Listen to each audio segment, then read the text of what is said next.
India market invest mindset আপনাদের স্বাগত। যা চ্যানেল নতুন এসেছেন তাদের কোলো প্লিজ চ্যানেলটাকে সাবস্ক্রাইব করবেন, লাইক করবেন, বেল আইকনটা প্রেস করবেন, তার সাথে অল বাটনটা প্রেস করবেন, নোটিফিকেশন সঙ্গে সঙ্গে আপনাদের কাছে গিয়ে পৌঁছাবে। স্যার আজকের দিনে আমরা যদি ইন্ডিয়ান মার্কেটকে দেখলে দেখা যাবে, দেখুন নিফটি 0.5% ওপরে একটা ভালো আপসাইড মুভমেন্ট দেখাচ্ছে। সেন্সেক্সকে দেখলেও দেখা যাবে কি যে 0.60% একটা ভালো মুভমেন্ট দেখাচ্ছে। তো নিফটি বলুন বা সেন্সেক্স বলুন, ভালো মুভমেন্ট দেখাচ্ছে আজকের দিনে। এটা কিন্তু একটা ব্যাপক বড় ব্যাপার। কেন? কারণ আজকের দিন হচ্ছে সেই 2 এপ্রিল, যেখানে ডোনাল্ড ট্রাম্প বারবার ট্যারিফের কথা বলছিল, যার জন্য আমাদের মার্কেট কিন্তু অনেকটা কারেকশান হয়েছে হাই থেকে। শুধু আমাদের মার্কেট নয়, ওয়ার্ল্ড মার্কেটে যথেষ্ট একটা ভূমিকম্প দেখা গেছে এই ট্যারিফকে নিয়ে। তো সেই আজকের দিনে অর্থাৎ 2 এপ্রিল ইন্ডিয়ান মার্কেটকে দেখলে দেখা যাবে কিন্তু যথেষ্ট ভালো পারফরমেন্স দেখাচ্ছে। যদিও বা এশিয়ান মার্কেটকে দেখলে দেখা যাবে কিন্তু আজকে পজিটিভ ক্লোজ দিয়েছে সামান্য হলেও। কি নিকি বলুন, কি অস্ট্রেলিয়ান মার্কেট বলুন, কি তার পাশাপাশি চায়নার মার্কেট বলুন, হ্যাংস্যাংকেও দেখলে দেখা যাবে ফ্ল্যাট টাইপ পারফরমেন্স দেখিয়েছে। কিন্তু কিন্তু ইউরোপের মার্কেটকে যদি আমরা দেখি না, দেখলে দেখা যাবে তার মধ্যে কিন্তু এখনও গিরাওয়াট রয়েছে। তো মেজর মার্কেটগুলোর মধ্যে আমরা কোনটাকে দেখি? ড্যাক্সকে দেখি। জার্মানির মার্কেট 1%-এর ওপরে ডাউন রয়েছে, ফুটসির মার্কেট 0.5%-এর ওপরে ডাউন রয়েছে, এবং ফ্রান্সের মার্কেট দেখলে দেখা যাবে 0.44% ডাউন রয়েছে। তো আমাদের মার্কেট এতটা ভালো কেন করছে? তাহলে কি আমাদের ওপর ট্যারিফ লাগবে না? দেখুন, সেরকম কথা এখনও আমরা জানি না। কেন জানি না? কারণ আজকে এখনও পর্যন্ত ইউএসএ ভোর বলতে পারেন, তো তারা হচ্ছে তাদের 2 তারিখ এখনও ডে আর কি, দিনের আলো সেখানে হয়নি। তো সেই জায়গায় দাঁড়িয়ে ওখানের আউটকাম মোটামুটি আমাদের মিডনাইটে গিয়ে পৌঁছাবে, তখন আমরা জানতে পারবো অ্যাকচুয়াল কী হচ্ছে। কিন্তু যা খবর পাওয়া যাচ্ছে রিপোর্টের মাধ্যমে, সেই অনুযায়ী শোনা যাচ্ছে যে ভারতের ওপর ইম্প্যাক্টটা খুব কম হতে পারে, বা ভারতের ওপর যে ট্যারিফ যদিও লাগায়, সেই লাগানোটা কিন্তু ভারতের ইকোনমিতে অতটা এফেক্ট ফেলবে না। কারণ আমাদের সরকার ইউএসের সাথে কাজ করবে বলে এতদিন ধরে ওয়ার্ক করছিল, অর্থাৎ ট্যারিফ নিয়ে কাজ করছিল, এবং ট্যারিফ কমিয়েছে ইউএসের প্রোডাক্টের ওপর। তো সেই জায়গায় দাঁড়িয়ে ভারতের ওপর ইম্প্যাক্টটা খুব কম দেখা যাবে। এবং তার পাশাপাশি, যেখানে আমি কালকেও কিন্তু আপনাদের সাথে আলোচনা করেছিলাম, একটা রিসার্চ রিপোর্ট বলছে গিয়ে কি যে অনলি ফর $3.1 বিলিয়ন ক্ষতি হবে, যেটা আমাদের জিডিপির 0.1%, খুবই সামান্য। যেখানে একটা রিসার্চ ফার্ম গোল্ডম্যান স্যাক তারাও কিন্তু জানিয়েছে যে কি যদি ট্রাম্প এইভাবে ট্যারিফকে নিয়ে বাড়াবাড়ি করে, তাহলে কিন্তু ইউএস রিসেশনে যেতে পারে এই 2025-এ। তার প্রবাবিলিটি 35% বলছে, যেখানে গোল্ডম্যান স্যাকি কিন্তু আগে বলেছিল অনলি ফর 20%, সেই 20% থেকে বাড়িয়ে কিন্তু 35% করছে। তো এই জায়গায় দাঁড়িয়ে এখানেও মানে বিভিন্ন, শুধু গোল্ডম্যান স্যাক নয়, বিভিন্ন ব্রোকিং হাউস কিন্তু একই রকম কথা বলছে। তো এই জায়গায় দাঁড়িয়ে কিছুটা শিথিলতা বা নমনীয়তা দেখা যাচ্ছে ডোনাল্ড ট্রাম্পের অ্যাডমিনিস্ট্রেশনের ওপরে। কারণ এটা কিন্তু যদি রিসেশনে যায় ইউএস, তাহলে তার ইকোনমির অবস্থা খারাপ হয়ে যাবে, যে ইকোনমিকে তারা ভালো করার চেষ্টা করছে।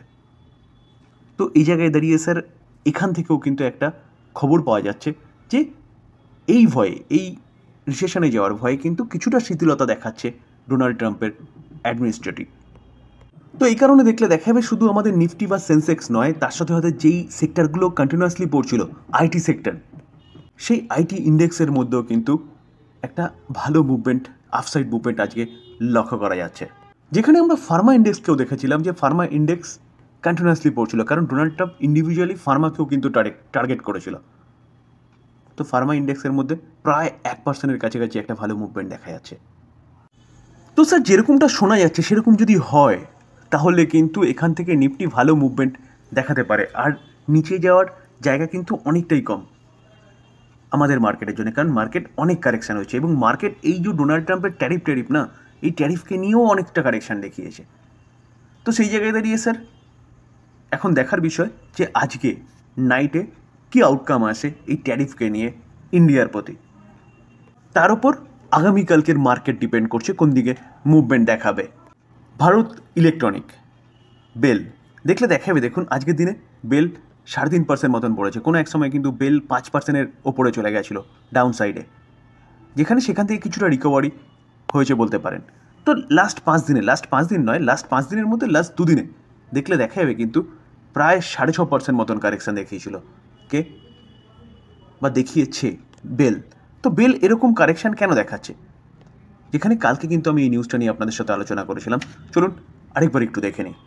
বেল এতটা পড়ার পিছনে যদি কারণ বলেন, কারণ হচ্ছে FY25 রেভিনিউর গাইডেন্স, যেখানে যা এস্টিমেট করেছিল কোম্পানি, যেটা এস্টিমেট করেছিল এবং জানিয়েছিল, সেই গাইডেন্সকে কিন্তু তারা মিস করেছে, অর্থাৎ সেই জায়গায় তারা পৌঁছতে পারেনি রেভিনিউ যা এক্সপেকটেশন ছিল FY25, যেটা 1 এপ্রিল তারা পাবলিশ করেছে, যেখানে কোম্পানি 23,000 অ্যারাউন্ড টার্নওভার অ্যাচিভ করেছে, যেটা প্রিভিয়াস ইয়ার থেকে দেখলে দেখা যাবে 16% হায়ার।